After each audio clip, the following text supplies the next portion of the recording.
ഉത്തരേന്ത്യയിൽ വരും ദിവസങ്ങളിൽ ഉഷ്ണതരംഗം കൂടുതൽ ശക്തി പ്രാപിക്കുമെന്ന റിപ്പോർട്ടിനിടെ പ്രതിരോധ നടപടികൾക്ക് പ്രധാനമന്ത്രിയുടെ നിർദ്ദേശം. തദ്ദേശ ഭരണ സ്ഥാപനങ്ങൾക്ക് സാമ്പത്തിക സഹായം നൽകും. രാജ്യത്ത് ഫയർ ഓഡിറ്റിംഗ് നടത്താനും നിർദ്ദേശം. റിമാൽ ചുഴലിക്കാറ്റിന് ശേഷമുണ്ടായ നാശനഷ്ടങ്ങൾ പ്രധാനമന്ത്രി വിലയിരുത്തി. ആർ രാധാകൃഷ്ണൻ ഡൽഹിയിൽ നിന്ന്. ആർക്കെ വിവരങ്ങൾ എന്തൊക്കെയാണ്?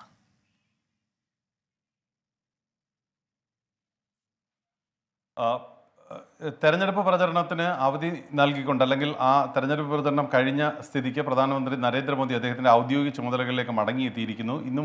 ഇന്ന് രാവിലെ മുതൽ ഏതാണ്ട് 7 യോഗങ്ങളിലാണ് അദ്ദേഹം പങ്കെടുത്തത്. ആദ്യത്തേത് ഈ വടക്കിഴക്കൻ സംസ്ഥാനങ്ങളിലെ വെള്ളപ്പൊക്കം അടക്കമുള്ള കാലവർഷക്കെടുതികളുമായി ബന്ധപ്പെട്ടിട്ടുള്ള യോഗമായിരുന്നു. ഉഷ്ണതരംഗവും അദ്ദേഹം വിലയിരുത്തി. ഒപ്പം രാജ്യത്ത് ഫയർ ഓഡിറ്റിംഗ് നടത്താനായിട്ടുള്ള നിർദ്ദേശം അദ്ദേഹത്തിൻ്റെ ഭാഗത്തു നിന്ന് ഉണ്ടായി. ഡൽഹിയിൽ ഉണ്ടായ തീപിടുത്തവുമായി ബന്ധപ്പെട്ട് 7 കുഞ്ഞുങ്ങൾക്ക് ജീവൻ നഷ്ടമായ സംഭവത്തിൻ്റെ അടിസ്ഥാനത്തിലാണ് ഈ നിർദ്ദേശം അദ്ദേഹത്തിൻ്റെ ഭാഗത്ത് ഉണ്ടായത്. എല്ലായിടങ്ങളിലും ഫയർ ഓഡിറ്റിംഗ് നടത്തണം എന്ന നിർദ്ദേശമാണ് ഉയർന്ന് വന്നത്. ഒപ്പം 100 ദിന പരിപാടികൾ സംബന്ധിച്ചിട്ടുള്ള ചർച്ചയും ഇന്നത്തെ യോഗത്തിന്റെ ഭാഗമായിട്ട് നടന്നു. അങ്ങനെ തൻ്റെ ഈ തെരഞ്ഞെടുപ്പ് പ്രചരണത്തിന് ശേഷം ഔദ്യോഗികമായിട്ടുള്ള ചുമതലകളിലേക്ക് മടങ്ങി എത്തുകയും തുടർന്നും തൻ്റെ സർക്കാരാണ് വരാൻ പോകുന്നത് എന്ന് സൂചിപ്പിക്കുന്ന വിധത്തിൽ 100 ദിന പരിപാടി അടക്കം അതിന് ചർച്ചകൾക്ക് തുടക്കമിട്ടുകൊണ്ട് മുന്നോട്ട് പോവുകയും ചെയ്യുന്ന ഒരു കാഴ്ചയാണ് ഇന്ന് നമുക്ക് കാണാനായി സാധിച്ചത്.